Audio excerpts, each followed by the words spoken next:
So do you guys have any questions?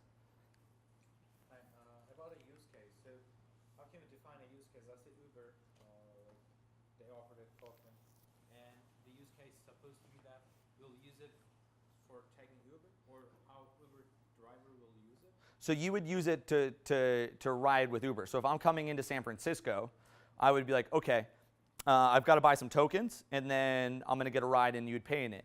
But it gets interesting because these tokens are very tradable.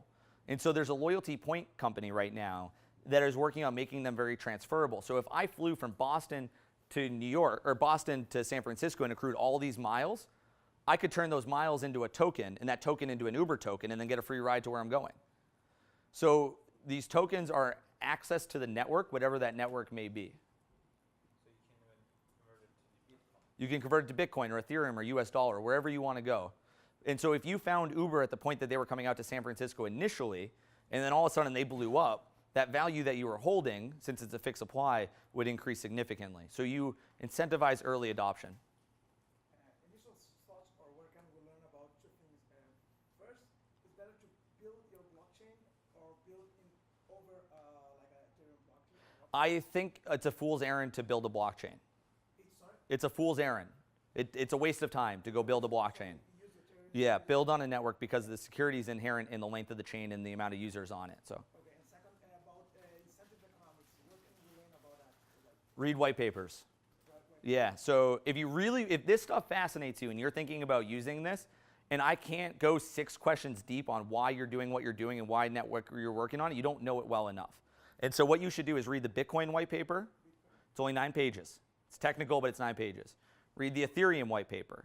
And read Hyperledger's white paper, because those are 3 different uses and very quality companies, and so that'll give you a strong foundation for you to understand which one you should be building on top of. Yes, I got 2 minutes here. Rapid. Is there a platform where we could learn all of this? Yeah. So it's Google. So what you can do is, like, once you build a little bit of an understanding of this, if you're interested in, say, supply chain management, Google blockchain supply chain management solution, and you'll get 3 or 4 companies, and you can understand, you can read about them. They'll put that white paper out there, and so you can start to see how they're doing things differently. So pick what you're interested in, try to find a blockchain solution for it, and then understand what they're doing and why.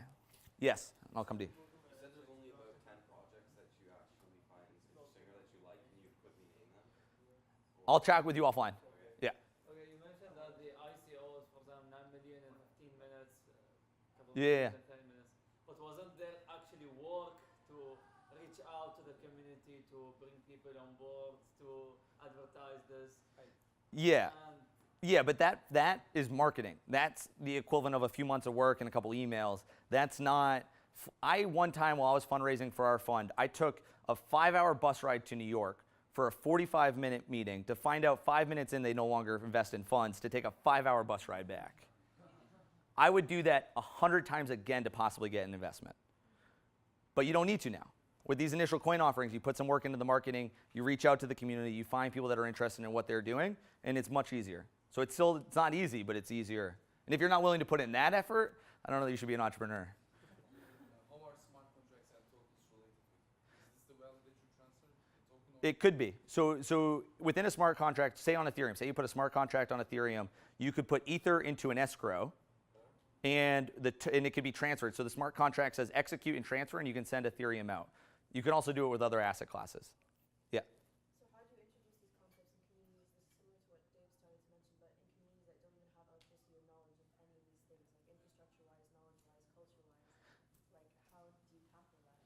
So me building a product in San Francisco and trying to bring it into an emerging market, it's not going to work. You've got to find partnerships on the ground. You've got to find people that the end consumer trusts. So if I wanted to create, say, peer-to-peer lending, or a solution to bring, capital from the United States into Brazil or some other market, right?